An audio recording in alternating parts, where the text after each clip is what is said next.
Content Warning is a game about filming spooky monsters for internet fame. But what if you were actually a monster the whole time? You've probably heard the term big boned before, but never like this. But there's a lot more disturbing concepts to explore here, like, what if your house was far bigger on the inside than the outside?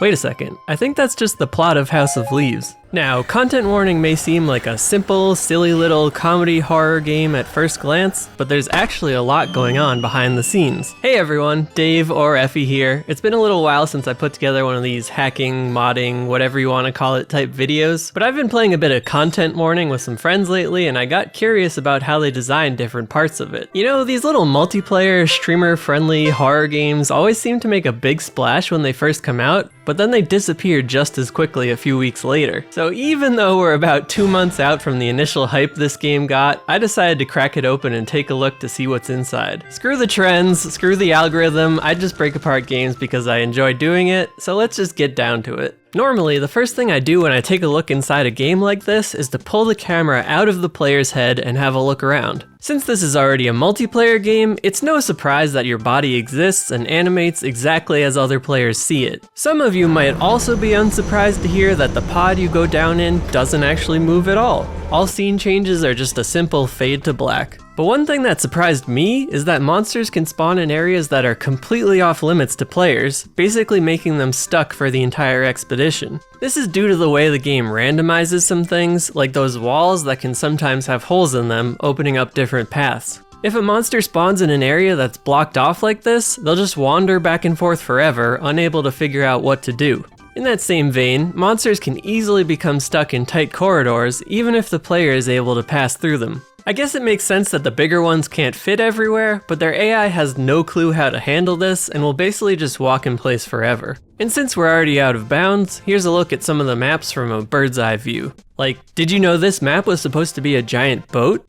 I guess it makes sense in retrospect, but I never would have guessed at the time. Going back topside, we can see that the island your house is on is held up by, well, nothing at all. There's some metal supports that go down pretty far, but there's nothing below them to see. Even though you can jump off yourself and look down, it's not obvious that the supports abruptly end because the game has some strong distance fog to hide it. And while we're talking about things that you can see, this game is pretty dark, huh? Well, I decided to fix that with a little thing called multiplying the flashlight strength by 1,000. Sure, there's some interesting stuff to find by just looking out of bounds, but the real secrets in this game require you to actually modify it to see them. And boy, was this an unexpected pain. You see, I've decompiled and edited a bunch of games on this channel, all with their unique issues and problems to solve, but never one as temperamental as this. Changing anything that's affected by physics while the game is running causes a huge hitch, which sometimes crashes the game along with it. I can only assume this is due to the game's networking code, which is running all the time, even in single player lobbies. If I monitor the state of the game while I'm playing, I can see the physics constantly syncing, and it's very resistant to being changed. So instead of spending a few weeks learning and rewriting big chunks of the networking code, I decided to put up with the game crashing every 5 minutes or so, just for you. Anyways, back to what I was saying before, this game has a surprising amount of secrets, or future content literally hidden right in the main home scene. Now, I haven't played through to the end of Content Warning, as games with my friends usually devolve into madness pretty quickly. So while I think some of this stuff is brand new, if you've seen it before, feel free to correct me in the comments. Right off the bat, I uncovered this entire go-kart racetrack floating just outside the main island.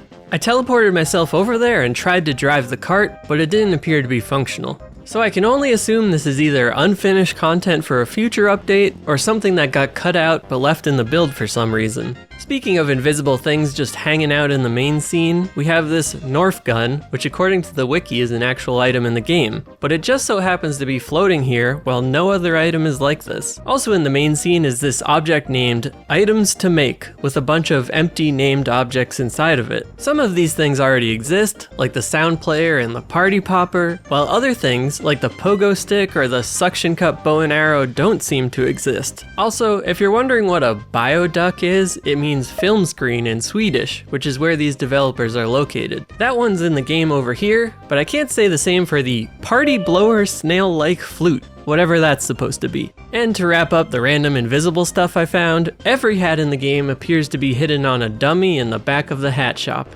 Enabling that object gives you an ominously T-posing model with a glowing construction hat and a few clipping issues. Don't tell the fanfic writers about this guy. I'm sure they'd have a field day coming up with some terrible creepypasta of the Hat Man.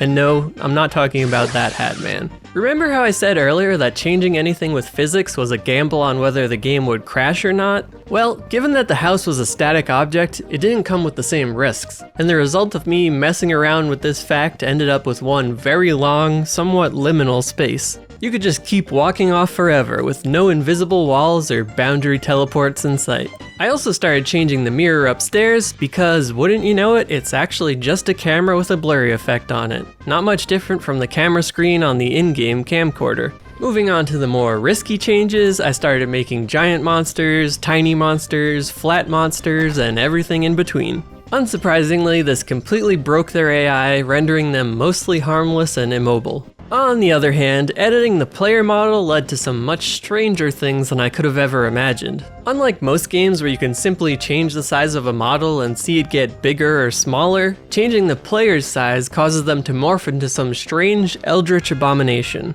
I assume this is due to the goofy ragdoll physics the game uses. Every action has some basic animation with exaggerated physics layered on top to enhance the comedic effect. So when we make the player really small, the game doesn't know how to account for their strange bone placement, and you end up with monstrosities like this. It's still somewhat controllable if you don't take it too far, but it quickly gets out of hand. Once you're too small, the physics system basically fails, and you just fall through the map repeatedly.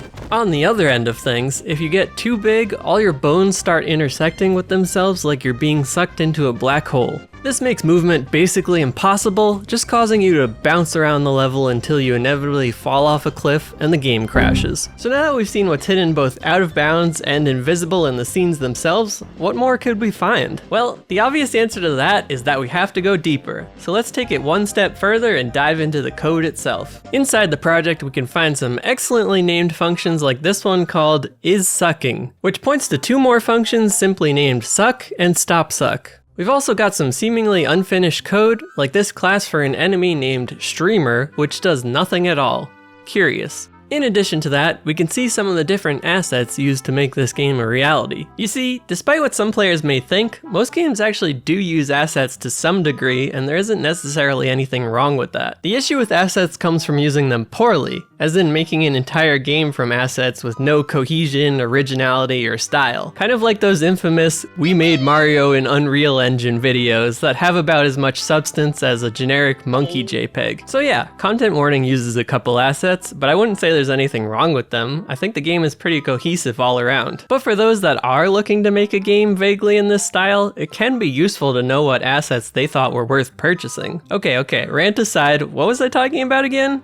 Oh yeah, code. Well, there's a lot of it. So long, Bowser! Instead of breaking down some complex methods, let's just take a look at some of the response lists that are used for the on-screen chat. When you're watching your videos back in-game and a monster is visible on the screen, the game uses these predefined responses to fill up the chat window for that live stream effect. It's a pretty simple solution, but it works well enough, and there's actually a good amount of variety in there. Like all the responses for the knife ghost implying that it's not a monster like the rest, but just a person in a white sheet. Or this comment for the puffy monster that says, "I'm surprised at the clever design of this," which I can only assume was written by the same dev who made the monster. Or my personal favorite, "Cool video, don't get eaten by worms." Now I must be doing something wrong because I've never seen anyone comment on my videos not to get eaten by worms, and this comment leads me to believe it's something I should be concerned about. Comment chains aside, there's actually a lot more code packed in this project than one might expect, given how simple the game seems. But that's the thing about online multiplayer. It's really hard.